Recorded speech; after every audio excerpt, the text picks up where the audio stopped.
Hi, this is Sean Law from Sydney Lorcana here. I've got special guest and friend of the channel, Will, here to talk about his top 16 deck at the Hong Kong Disney Lorcana Challenge, the best performing Sydney player at the event. How's it going, Will? That's going all right. Just finally got back a couple of days ago. Hong Kong was pretty good. It's a good excuse to have a vacation wherever you go, and top of DLC here and there while you travel, which is cool. So yeah, I'm quite happy with the result. And congratulations on the top 16. How did you find the field for this one compared to the other DLC and DLC qualifiers that you've been to? So the last one I went to was the DLC Singapore. We did have more people, which was good, about 40 more people. I think the field was kind of same. So a lot of the same people showed up. I think a lot of people, because it was end of set 10, I think there was a lot of assumptions. The format was pretty much solved. So people just kind of stuck to what they were playing the entire time, which, as we'll get into the deck, you'll see where, where I sort of tried to take advantage of that and how my matchups kind of came into, came into fruition for what I was thinking. Yeah, so let's talk about your deck, because this is the first time I've been able to feature this deck on the channel, because we were trying to keep it under wraps for Hong Kong, because there were a couple of people that won store champs, including you with the purple yellow. It was a bit of a. I think it wasn't that hugely represented in Hong Kong, but there was still a fair number of people on it. What made you stumble onto this deck? So it's kind of a funny one because DLC Singapore, I top 64 with Blue Steel, which that was a fun deck to play. I thought I had a very nice purple matchup. But as the format sort of developed, green blue kind of came in. And that was an issue for Blue Steel because that was absolutely its worst matchup, and there wasn't a lot of ways to configure the deck for green blue while also sort of keeping the nice matchup for purple decks, which I still think were going to be the most represented anyways. So I kind of steered onto thinking, okay, maybe we'll try purple, maybe we'll try purple steel, we'll try some purple as well. Those were they were like good decks. I think the purple deck was pretty good. Purple steel, I don't know. That wasn't my sort of. I had the same issues with that deck since set 9 with uninkables and such. But yeah, it was tough to find the advantage into every deck. That I was playing like one. If I play one deck, I had to sacrifice for the other, and the purple mirrors were also very. I found them very swingy as well. So I think Jordan and Matt steered me onto these colors. So I mean, there was a couple of purple yellow decks at DLC Richmond, and we did see the advantages. And I think once we discussed the deck, we found that this deck had a very nice matchup in all the purple decks, and also had some answers for like green blue, for example, had some answers for say aggro decks, even though those are the worst. It's the worst matchup for this deck. Yeah, and I've seen we've seen other people play like purple yellow with the Monstro combo, but your one is much more like of a mid-range deck.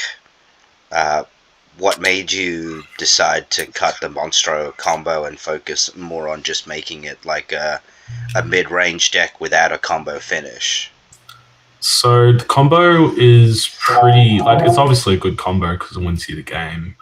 I just didn't like playing something based around that. I didn't think I could adjust to a different game plan with that deck because you were playing a lot of very specific cards for that matchup. Like not only the pieces, but you would play like the I think it's the Dewey that when it quests you play one less just to sort of combo out the whale. And honestly, like after like playing this deck, I don't even know if it's particularly needed. I think it's better.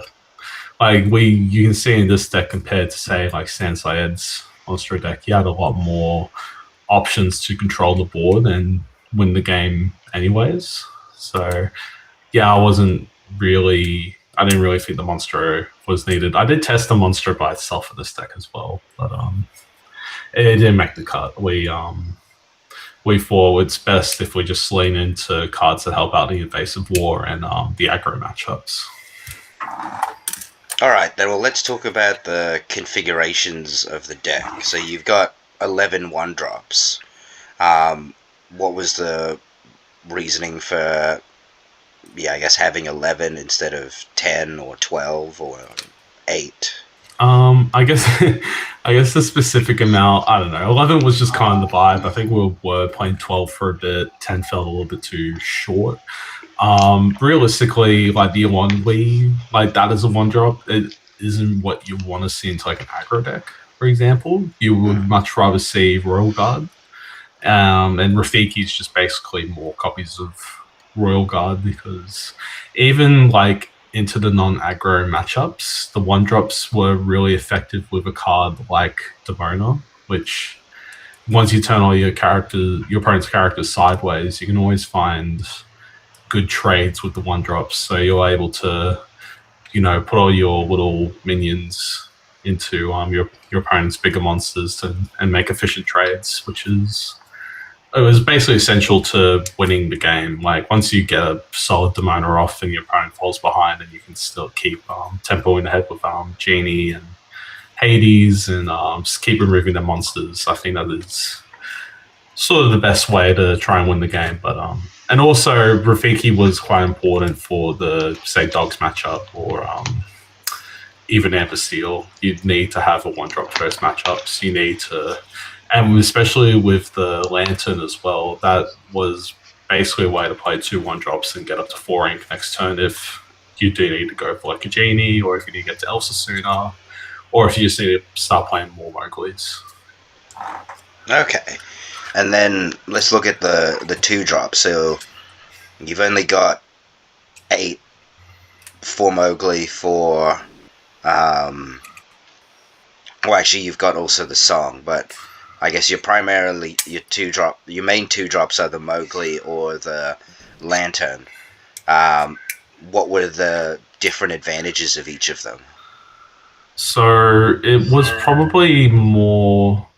Obviously, Lantern you usually wanted to keep. There's only 8 uninkables in this deck, so you don't really get punished for keeping uninkables in this deck, unless you get like really, really unlucky.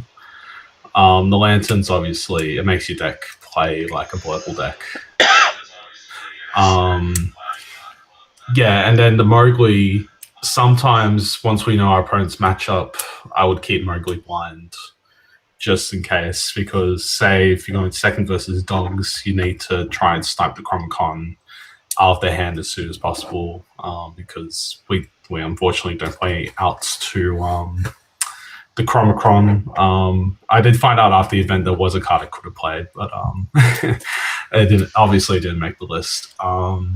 But yeah, I think the Mulligan's very weird with the deck. You always want to keep Lantern, but Mowgli blind is also usually pretty nice to try and snipe in action. And it's also nice going on the draw as well, because your opponent plays with 1 less card and you find that they lose cards quite quickly depending on what sort of deck they are.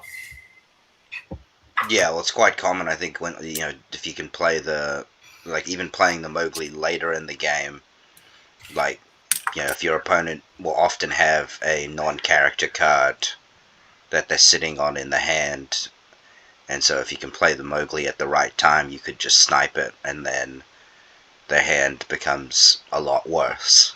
Yeah, no, especially since most of the time it could be an ink. They could be struggling for inkable cards as well. So, the Mowgli was Mowgli's awesome. It's just a great card. And also, especially since you can always feign your ink colors, just because I don't think anyone was expecting like a purple yellow blind as well. You can always go like, I don't know, ink Hades, play Rafiki or Royal Guard, and then just drop a Mowgli, and they'll completely mess them up because they won't be playing around it.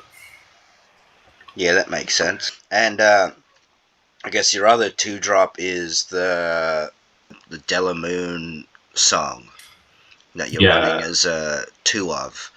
Um, how did you find it as a 2 of? Because I know you guys experimented with it as a 3 of, as a 4 of.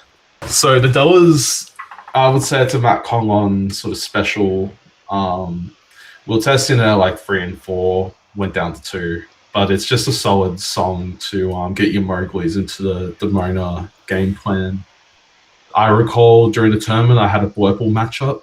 My Dumbo was being checked by a opponent's Wasabi, which gains evasive during their turn.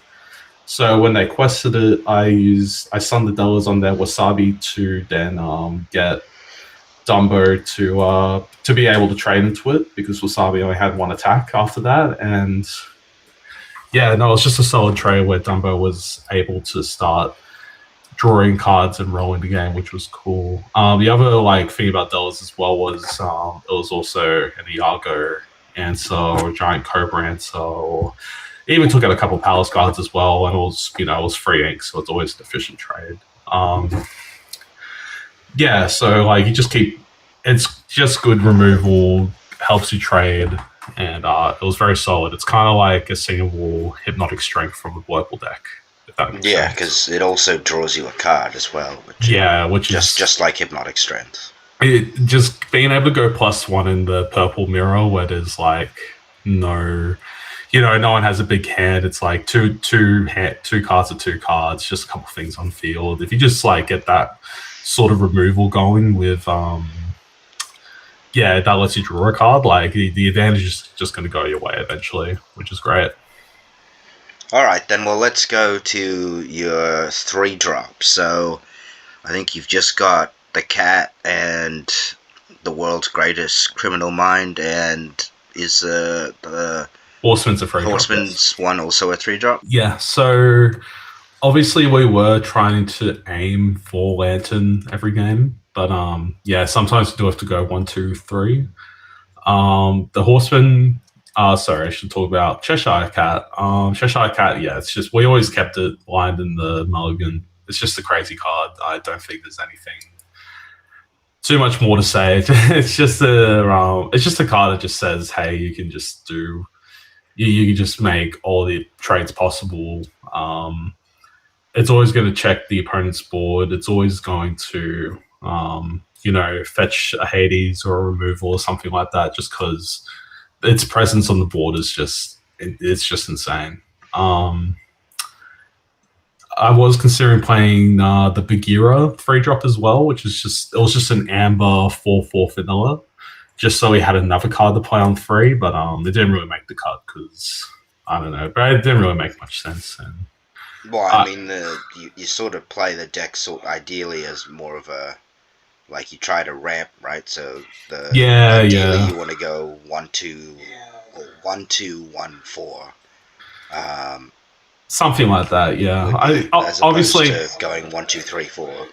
Yeah, obviously that doesn't always work out that way. We also have on 3 we can also do Woodchuck by itself if it's a slower matchup, or if on 3 we can just keep going wider with the smaller cards if we draw them. Or the other option we did have was the Horseman Strikes, which was basically the best. It's the best part of the deck for the event, just because Blurple and Purple Steel were still around. So it was just nice to have something on going second to just banish their Genie and make their Elsa not as powerful into all your other characters. And Horseman draws you a card as well. So if you're going second, if you're Horseman your opponent, you should be up plenty of cards. You should be able to just keep inking and rolling. So yeah, the Horseman was fantastic into those decks, and even against something like Green Blue, just being able to take out the Phillip after they invested their whole hand into trying to get this Philip combo off, and you just hit Striker with Horseman, draw a card, and just start building up your board again was really important. And then World's Greatest, the free copies was basically the tech for green blue. Obviously, there are combos you can do with the Iwani one drop. You are able to give support to your opponent's characters. So there was a couple times where I did World's Greatest Criminal Mind, like a Cheshire Cat, which is just it's a crazy thing to do if you can get it off. But it's also important for like opponents like the Monas and stuff as well. And green blue just taking away their Clarabelle or taking away their Philip is also really important. There's just a lot of nice spot removal of this deck. Yeah, there seems to be a lot more removal. Well, yeah, a lot more removal than I guess it looks on the surface, because you've got a lot of the action removal, but you've also got the moving damage removal. You've got the Hades, you've got Elsa, you've got Demona to set up. So yeah, it's actually a lot of removal. Yeah. Let's talk about your 4-drop suite. So you've got 11 4-drops. The Dumbo and the Genie, those seem pretty like pretty much almost every purple deck's running them, just because the lore pressure from Genie is very good, and Dumbo drawing cards with the evasive package, which a lot of purple decks use, seems also quite strong.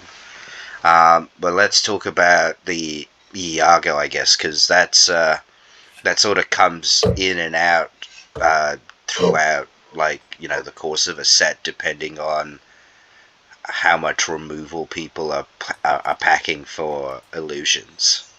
Yeah. Iago, to be honest, it's kind of, I think at the point of the set 10 format we were at, we were kind of happy just to just play Iago. It's kind of, you didn't really want to play it on curve unless if you're on the draw. Like, obviously, something like Whirlpool, they have like a hypnotic strength. They have to go pretty much off curve to resolve that hypnotic strength when they're on the draw to get rid of the Iago. Obviously, Steel, all their spells should be like removing one of your creatures anyways, so it didn't really matter.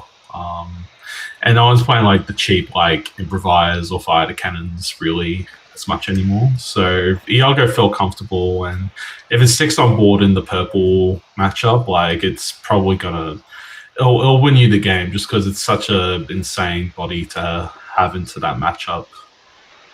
Also, the fact that it's evasive, because I mean the other 4-drop I've seen people consider is like the 4-drop Demona, which has a similar stat line, but has Challenger 2, but doesn't have evasive. The Mona, honestly, in this sort of deck doesn't really matter. Like, the Iwani makes up for any, the additional attack you may need. And honestly, I don't think you need to be dealing 6 damage at a time in this format. And also, that card loses to Demona because of the Stone by Day ability. So honestly, I don't think that card is I don't think it was good at this point in the format. I think it may show up again, but for now, it's kind of irrelevant. There's a lot of like good purple 4-drops in the next set as well. So I don't know. It kind of depends what the game is by next format. But yeah, well, I mean, it seems like the Lorcana's continuing its thing of putting strong purple cards. Specifically good purple 4-drops as well. Like, oh, maybe we'll discuss it another time. Maybe not too much before the DLC Melbourne, but we have to figure out these new cards. But if you're looking to the new purple 4-drops, it just makes the purple decks just much better. But I'm sure we'll see that once the events come around. All right, well, let's talk about your 5-drops. So, I mean, it's Elsa, that's pretty much like almost every purple deck's running that is a 4 of, but the Bell and the Hades, I've seen different numbers for the 2 of them. What made you settle on the 3-2 split? So for Elsa, that's obvious. It's basically the same reason you played in Blurple. You have the Iwani, so it's just too obvious. Hades. So I think before the event, before we came to Hong Kong, we were on free Dumbo for Hades because we thought the Hades was just crazy in the mirror, but I suggested we should just go to Fort Dumbo just because I think the body for Dumbo is much more important in the mirror. You just play it on 4, and if they have to go Elsa into it or Elsa Genie into it, the 3 damage does matter for retaliating with your own belt, with your own Elsa. So that was really important. So we went down to 3 Hades, and I'll be honest, I didn't really miss the 4th Hades. I was happy to just, top deck it, play it in the purple mirror, and just like either draw 2 or my opponent just throws his monster in the bin just because it doesn't want me to draw cards. And then the 2 Bell, that was basically the last slots in the deck. Me and Robbie were very... I think we were just trying out the Bell just because we were like, okay, it's just more copies of Cat, right?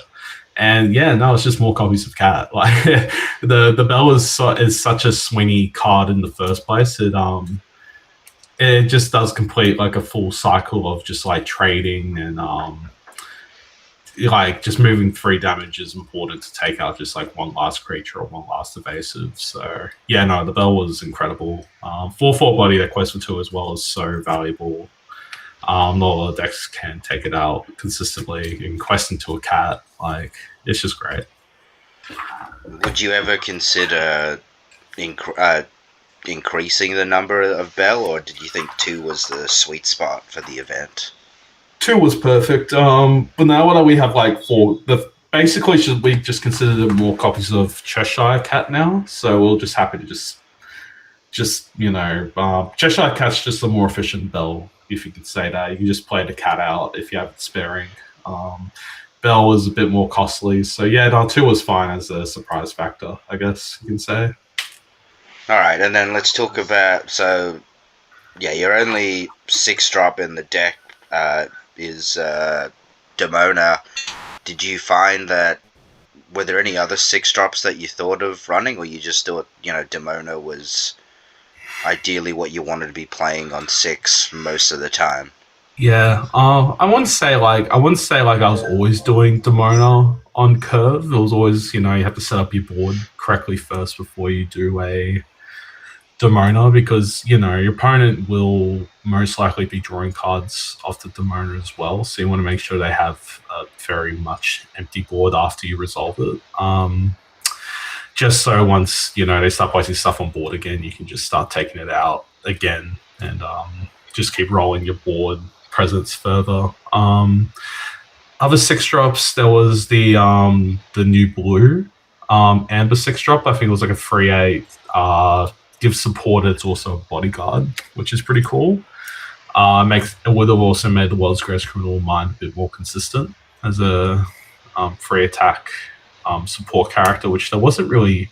I had to look up the other support characters, and there just wasn't a lot of options in the core constructed format other than like the Queen, which I wasn't a fan of the Queen when I tested that out. Well, there's also Rapunzel, I think, as well, but that seems to lean more to aggro. That's more of an aggro card.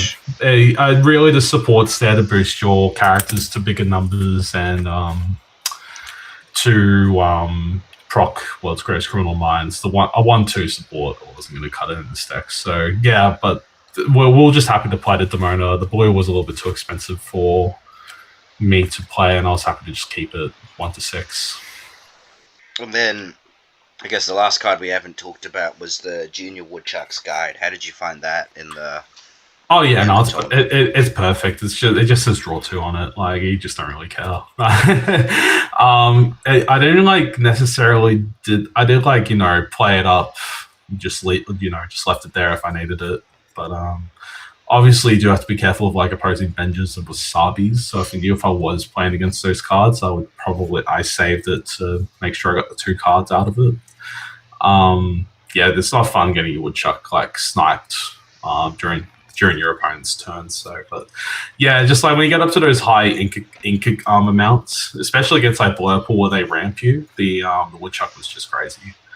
So you usually got you into like more cards that drew you stuff. So you go like Woodchuck and play like a genie after, which is just it's pretty damn good. It's pretty damn good. Yeah, and then in terms of, so you said like the primary reason for bringing the deck was that it had a good matchup into the other purple decks, and it had some tech for uh, green blue with the world's greatest criminal mind. Were there any other matchups that you found that on the day that this deck seemed to do quite well into? Not really. I feel like you kind of cover all the decks in the room. It'd be green blue, which obviously I was expecting that to be a bit more popular after it won Richmond. And then all the purple decks. I think a lot of people gravitate towards those purple decks because they seem the most easy and consistent. And I was able to take advantage of that by playing the purple deck that has a lot of the answers to those purple cards in the first place. So yeah, I will say probably the worst matchup for this deck is definitely the aggro decks. As I've said before, there is no Chromicron out, so if an Emerald Chromicron hits the field, you do have to actually try and play around it, which is a bit painful if they open perfectly. But sometimes Dogs players don't have the nuts all the time. You can actually try and control their board, eventually try and go wide and win the game. I would have maybe considered playing what's the card called? I think it's called Retrosphere. I forget the player. There was a player that played it though, but it's a one-cost item that for 2 allows you to return an item that's cost 3 or less. So that is technically like a Chromicron out, and lets you wipe the board, which is pretty nice. But Which color is that? Is that in purple? Yeah, it is in purple, which is, to be fair, I was joking around being like, oh, there's no item removal in purple, which is the one thing they need, I guess. But it was completely fine. So those aggro matchups, thankfully I didn't get any like good Amber Steel players put against me, just because it was there were players playing it, but obviously those decks can get sort of usurped by like the Purple Steels and even Blurple, just because they have good outs for like Tiana and stuff. But yeah, that's one of the next biggest weaknesses. I know Jordan got knocked out by an Amber Steel player, which, it is what it is. Just got to be happy to dodge, I guess. Yeah. And so how did you, I guess maybe we'll just talk a bit about like the day itself. How did you find your matchups in the Swiss portion at the beginning? Hold on. I have this written down. Let me have a look. So the first, oh man, I'll tell you. So best of 1 format, Hong Kong DLC was a best of 1 format tournament. The fact that there's no center rounds is very stressful because it means like you do have to be a lot more consistent to win, and obviously your die roll, and obviously the die rolls are very important for winning the matchup and getting the advantage. I only played 1 game on the play the entire tournament. And I was doing it on hard mode because unfortunately the first round I just lost to Purple Steel on the draw, basically because I didn't have a very optimal hand in first place, and my opponent basically had the best hand a Purple Steel player can have, which was just 1, 2, 3. Well, specifically Guard, Heron, Cheshire Cat into Genie. Then he just started playing Docs, and got out of control way too quick. And unfortunately, I lost that first round. So, and I knew going X2 early would basically make it impossible for me to make top cut. There were X2s that made it, but they were all players that were initially X1s. So it's just a really tough top cut to get into. So I had to win out the rest of the day. So. But it doing it with without any help from the dice is pretty tough. It's pretty tough. Yeah. So what did you play in round 2 then? Okay, I'll go through my report. So round two, I versed. He was a newer player on Amber Steel. It looks like a Stitch theme sort of deck, but I was like, I was on the play, but I just haven't.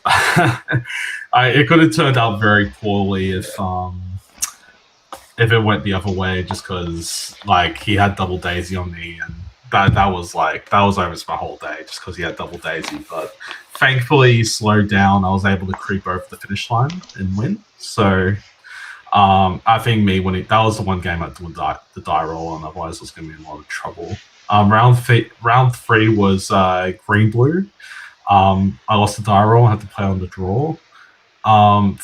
Thankfully, green blue didn't get the Clarabelle high roll line. That is usually for any deck that it's like that's GG no matter what. So thankfully, didn't have to deal with that. And I think it's a very grindy game. You just have to make sure your opponent doesn't try and make sure they don't have too many creatures on board, so they can sing the Mean Malicious into the Philip combo.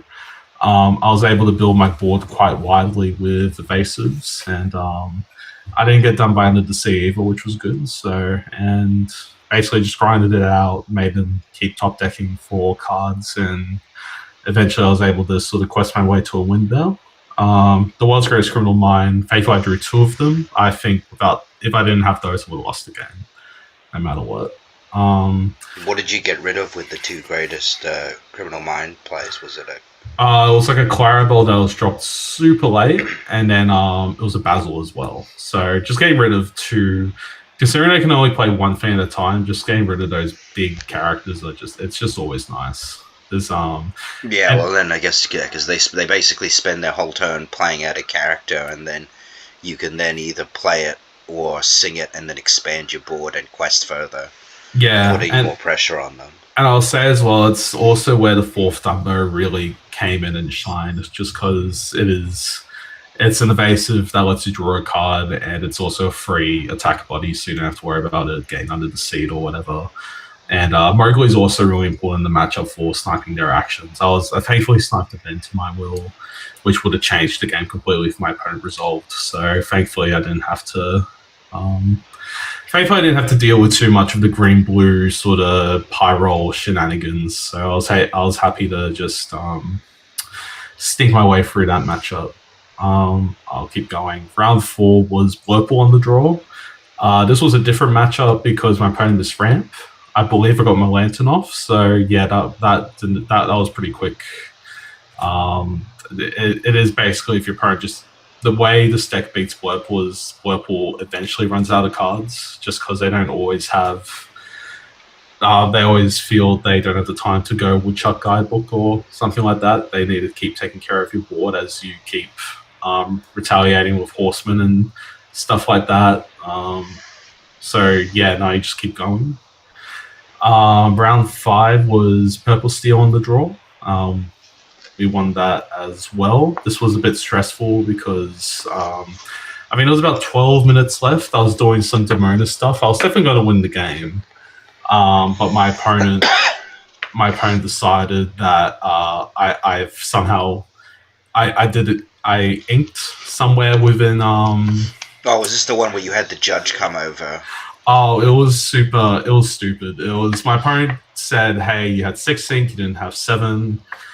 This was during my Demona turn. So basically, I said, "No, I have 7." And the judge came over. I will say the event organization was great. The judges, I don't think they were the most experienced. I wish there was a bit more. They seemed to be sort of on the day, working out how to deal with disputes, because this dispute ended up going for 12 minutes.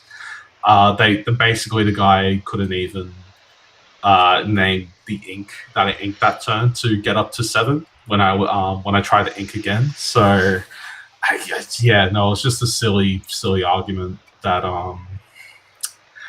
and that went on for 12 minutes, and we did go into time, and I found out, unfortunately, that they're only allowed to give out 5-minute time extensions. So basically we lost 7 minutes on the game. That but just due to that judge call, and I had to my I was able to sort of quest early enough and just keep You would just yeah apply make that a pressure at the end to just close it out effectively. just make a wide board and just try and yeah, I was just able to control this board, make a wide enough board just to where I did end up in turns because my opponent took a minute and a half of that 5 minutes to play Genie after I haggled him for about about 4 times. That was another thing about the judges that I wasn't very happy with. After they gave up the 5 minute extension, they weren't exactly watching the game. They were talking to each other about, it is a learning experience, but I feel like you should have just done that in between the rounds or before the next round started because my opponent was absolutely slow playing and trying to get a draw. Which maybe he wasn't, but I was just like not very happy with how that turned out. But thankfully I was able to go wide enough and quest out for game within those turns. So yeah, that was annoying, but thankfully we got out of that because that was just insane. I thought. Well, the judges ended up ruling in your favor for the ink amount. No, they did. Like, there was no issue. It was literally just a 12 minutes wasted of time. Like, and it went all the way up to like the head judge. It was that's one of the things I would criticize the event for was the judges should have been a bit more attentive or a bit more decisive. Should have been a bit more decisive because you needed to, especially with 25-minute rounds. And only being able to give a 5 minute extension. Only a 5 minute time extension. Pretty quickly, otherwise you're essentially losing time. Oh, absolutely. Like but it was fine. We got out of it. I won't talk about this much anymore. I just hope if they do another event survey like they did for Singapore, I will mention that. But yeah, but other than that, fine matchup, purple steel. And then now we're getting to your last matchup in the Swiss portion, wasn't it? Round 6 was... Oh, sorry, round 6, yeah. Technically the last match, it was just Whirlpool on the draw. But, that whole matchup, I kept taking up my opponent's evasives. They ran out. I was able to just get a bunch more... evasives on the board, and I was able to just sort of that game also went to turns as well, just because I think that mirror does take a while, like the Whirlpool mirror does in the first place. So yeah, it's thankfully I was able to quest out for game. My opponent didn't have to take a draw off me. So yeah, no, it was just basically how all the other Whirlpool matchups went. They just didn't have enough cards. So. Yeah, you just run them out of cards and then you just out-resource them because you've got ways to reheal. I got to remove all that draws. And then round 7, I ID. That obviously in this tournament, maybe I should have considered, playing the final round. But at that point, I lost my first round, and I didn't know where that person ended up. I think he was an X2. He was one of the people that made top cut on X2, so maybe I should have played. But honestly, after winning about 5 games on the draw so far, I was happy to just say, hey, I'm happy to take the ID. And it was against, I feel bad I forgot his name, but he also got top 16 as well, so we both got our Asia Continentals invite, which was pretty cool. So yeah, no, it was nice. It's nice to talk to someone on ID. So and then with you now, with then you playing the top 64 matchup, did you feel like any sort of change? Because I mean, you got to the top 64 in Singapore. Yeah, well, my top 64 in Singapore, that one was a bit unfortunate because my deck kind of screwed me on because Blue Steel, you have so many good top decks. You have Vincenzo, Hades. Unfortunately, during the Goliath turns, I just kept drawing like Cindy's and T-Pose, and my opponent was able to just kind of come back into the game with their red-purple deck, which it's very good at being able to play under. And also about the top 64 cut as well.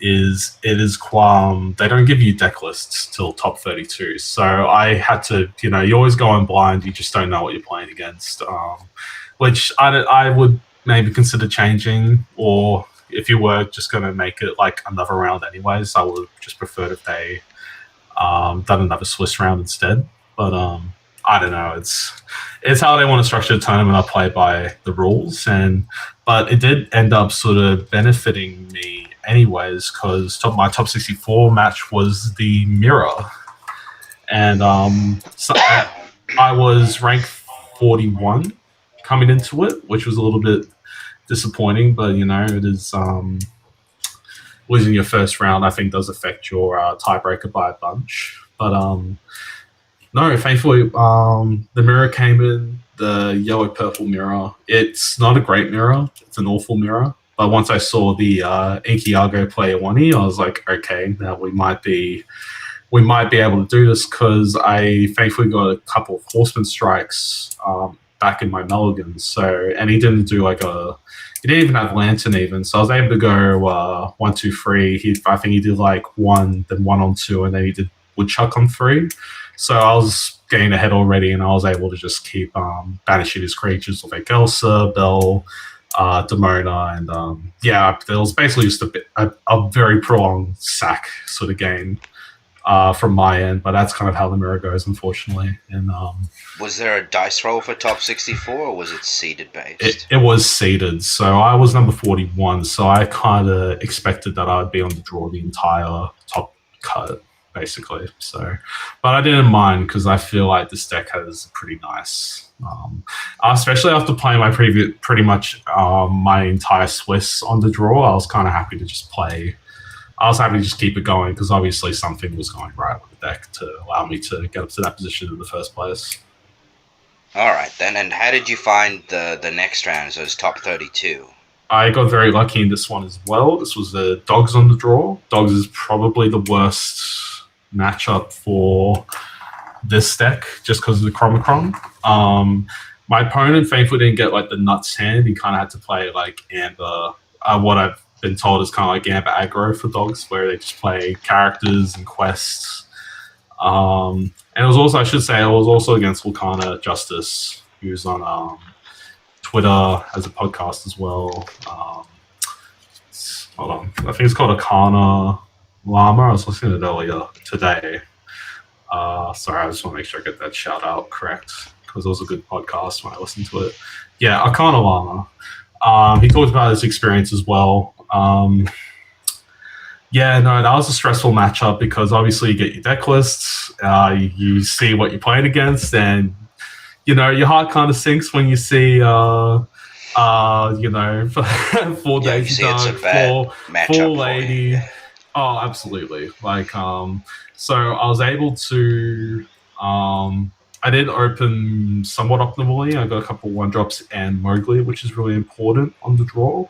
He went Lady on 1, and then I think he did Daisy, then Webby on 2, which I was like, pretty tough. I only opened Royal Guard instead of Rafiki, so I was already kind of falling behind. My opponent then gets... I then Mowgli him, and he had, I remember, might have been Adela's... It was Adela's another card, which was a character, and... it was another Daisy, and Chromacron. So unfortunately, I just carded the Della's, because he kept it and played around the Mowgli. He could only really do that because he was playing, open deck list, so, which is fine. And then I think, unfortunately for him, he got pretty unlucky on his draws. I had a slow start anyways, but I think he top decked like Lilo. He played the Lilo Escape Artist, which, obviously with the Chromacron in mind was the right play, especially with my slow start. But I had enough to check his board anyways, so I think he was just playing very carefully rather than aggressively till he gets his Chromacron out. But then he had a very unfortunate series of top decks of Unankables, so he wasn't able to get the Chromacron up, and I was able to sort of stop the board. He eventually got the Chromacron up, and then you have to start playing that game, which isn't very fun, but I was able to make it through, and I was able to build my board wide enough with like Genie and Cheshire Cat and Elsa controlling the board, and yeah, thankfully I was able to just get the win out there and put him in check. And once you get the dogs player in check by having enough characters to quest out the game, and they have to start throwing their characters into yours, that's usually when you win the game. So yeah, it was very stressful, and he only lost by 2 war essentially. So yeah, I was very lucky to get out of that, and yeah, that was nice to get the invite and also the Elsa. So Yeah, and then you ended up in top 16. Did you feel the pressure change when you went from top 32 to top 16? the pressure doesn't really change. Like it's always an elimination match. You're always kind of done. You always kind of have to keep on guard. Um, it was just it was purple steel on the draw, and that was when the beginning of the day happened again. My opponent opened pretty. He opened multiple genies, and yeah, it was just tough. I wasn't able to get a very. He was playing a lot more Thunderbolts as well, so he had 4 Thunderbolt in his deck, which unfortunately a lot of those came out at the right time, and I wasn't able to establish a board while he was able to. He was able to kind of keep tempoing and going wide, and yeah, no, it was just a lost game. Unfortunately, I couldn't get back into it. I feel like probably could have played better, but it is what it is. Best of 1 format. It's a shame to go out right before the best of 3 because I think that's when this deck really sort of comes into its own. And I also saw the bracket. It was like it would have been Blackpool in top 8, and that would have been like the dream to first out and get the Mickey. But unfortunately, that's not how it goes. And yeah, I think we'll get them next time. It's nice to always at least have that experience in Top Cut to hopefully, try and get 1 or 2 further next time and try and get that elusive DLC win, and get that Mickey before they run out of Mickeys because I would like one. And I guess how did you feel like what separated your run with this deck from the other people? I guess particularly from the ones from Sydney who were playing the same deck, because it was like Sydney. It was basically a Sydney collab deck. Yeah. It was kind of funny that we all ended up on the same deck list because I feel like we all kind of have different play styles, but maybe that's just how flexible the deck is. But yeah, I think for a best of 1 event, it's especially it is luck based. Jordan obviously got top 64 of this deck. He probably should have played his final round because he didn't get a very good rank. He was like 39 or something, I think. Might have been wrong about that. Maybe it was 33, but he unfortunately versed the Ender Steel on the play, and yeah, that pretty much ended his tournament, unfortunately, just because they had a really bonkers opening. And man, it sucks to see that, but basically, I think I got basically the majority of the room in my run. I think Jordan unfortunately got that 5% Amber Steel matchup, unfortunately, which is what you don't want to see. I know Matt and Robbie were also on the deck. I think Robbie got pretty unlucky in his green blue matchup. And Matt, he was 1 game off, but he had to verse San Syed. It was basically a mirror from what I've been told from him, but yeah, I think San just had the. I think Zan was running the Monstro combo. He was running the Monstro combo, but from what I heard, he had to ink the Allendale first thing. Like he had to ink the Allendale, which is the combo. So it was basically just turned into a mirror. But obviously, Zan's a great player, so you can't really take that off him. But it's such a tight top cut to get into anyway, especially when you consider pretty much 50% of that top cut was pretty much people who have only lost 1 game up to that point in the first place. So yeah, and then I guess another thing was like, you lost the first round, which normally, if someone loses like a round in the beginning, they feel a bit down, they feel a bit distracted. how were you able to sort of refocus, and then sort of just, adjust, make sure that, you're like, okay, I've lost one round, but, that just means I need to win six more, sort of thing. Yeah, like it is a bit demoralizing to lose the first round because obviously a lot of prep went into the tournament in the first place. I think it was also part of identifying that the first round was basically out of my control. It was pretty tough to, I couldn't really control my fate for that first round. But I knew from there I just had to just win. Just had to, do a refresh in my mind. Just say, hey, that first game was out of your control. That might have been your tournament, but look, you still have a chance here. You just gotta come in and try your best and win, because otherwise you're gonna be in you might as well give it a go. And if you get unlucky, you get unlucky. So that was just basically the thought of how my day was going at that point. So, and faithfully did work out for me despite all the lost die rolls. So Yeah, you did pretty impressive considering you only won one dice roll. Yeah, the best of one format, like, I think you kind of have to, if you ever go into a best of one tournament, like, if they ever do more in the future, I know Taipei, the next one is going to be best of three. We're not sure about Manila yet, if that's going to be a best of three or a best of one. But you always kind of just need to go into that saying, hey, everyone's in the same position as you. People are going to get luckier than others. You can only really play the most optimally you can, and try and, if you lose, you lose. If you win, like, sick. Like, you're basically just going to the casino and just like, hey, let's see how I do. And, obviously the casino involves a little luck, but you still need to play. You still need to play blackjack correctly. So just make sure you play Lorcana correctly and maximize your chances of getting that top cut finish. Yeah, and with the deck, was there any changes you'd make to the deck if you were to run it back to another best of one DLC?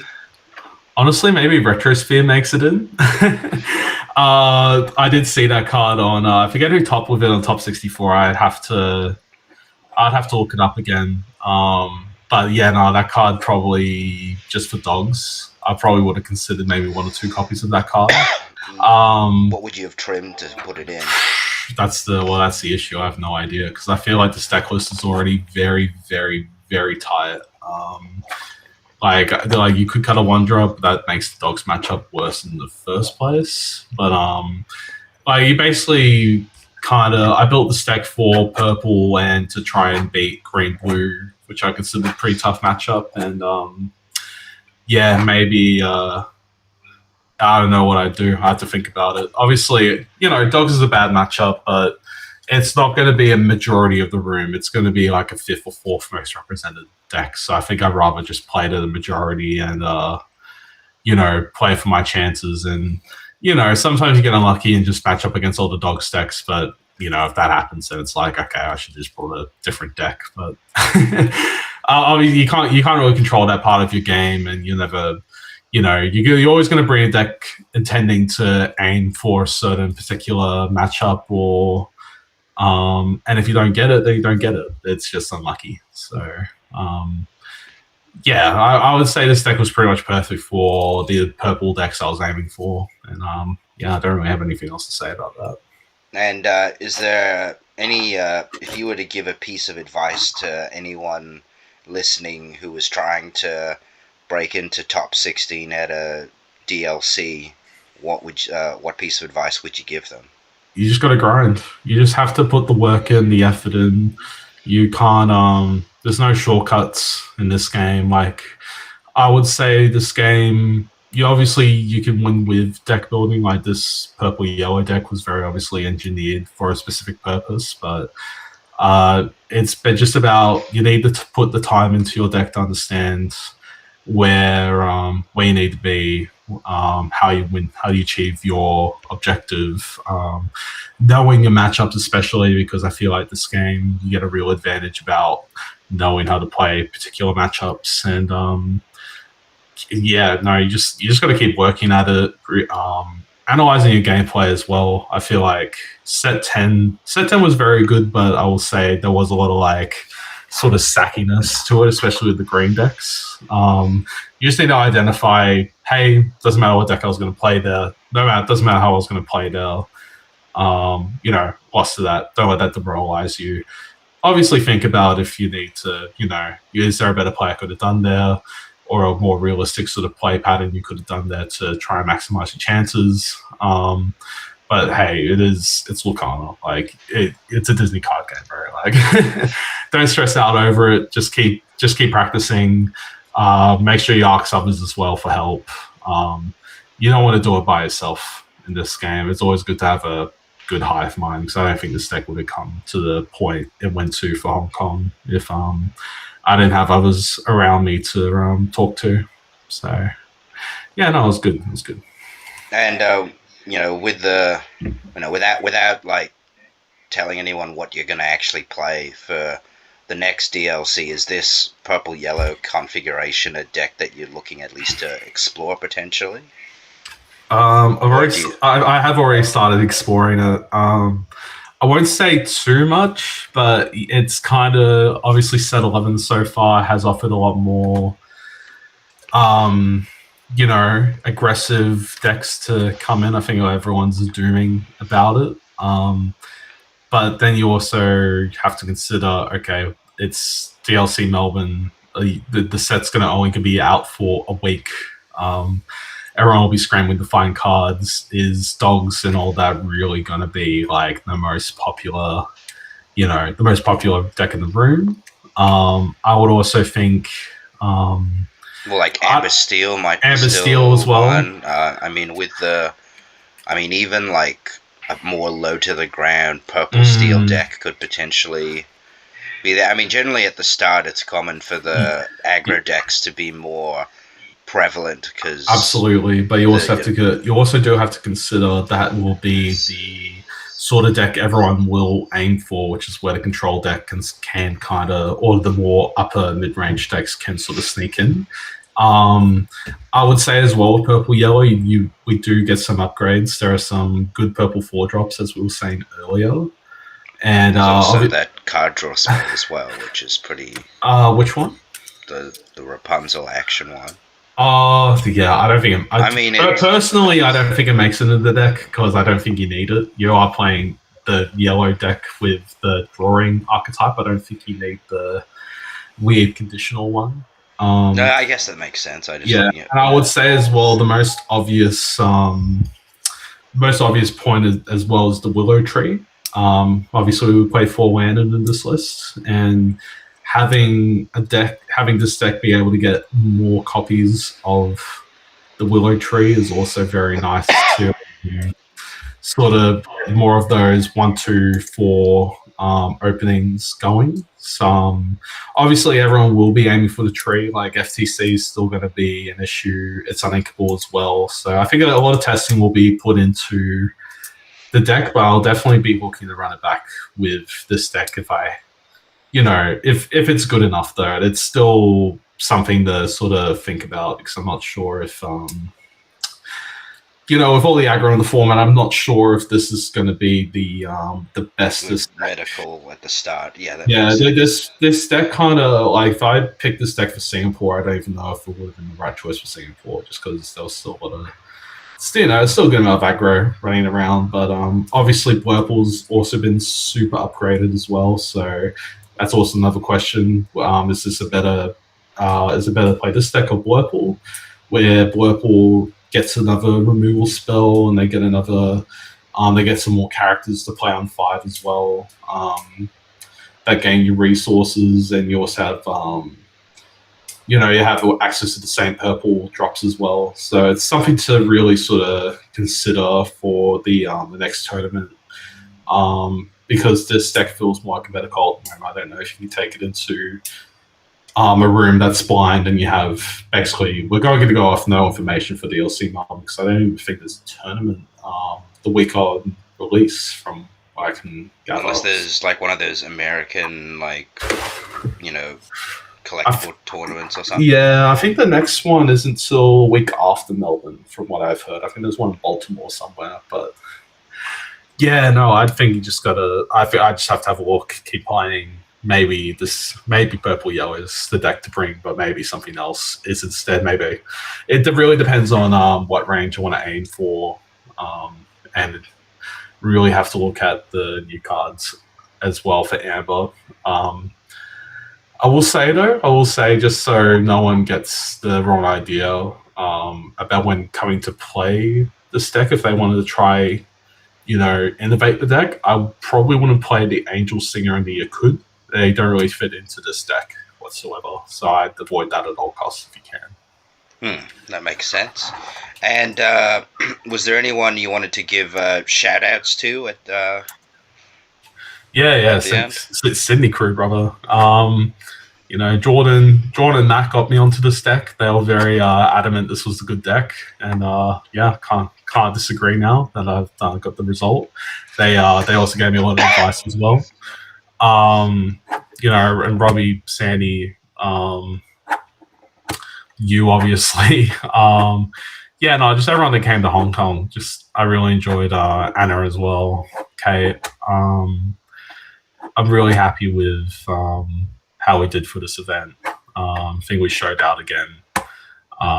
And I'm hoping that one of us grabs a Mickey this year. I think that should be our goal. I don't even know if we're a team yet or whatever, but I don't know. We'll figure it out. Unofficial team, yeah. Unofficial, a team without a name, really. Yeah. Yeah. All right, then. Well, thank you for giving an in-depth talk about your deck and the experience with the DLC. Yeah. And hopefully we'll feature you on the channel in the future. Yeah. Well, I don't know. Let me win the DLC first, and I'll think about it. Yeah. All right, then. Thank you so much. Okay. Cheers. Thank you. Cheers. Bye. If you like this content, please remember to like, comment, and subscribe. Thank you.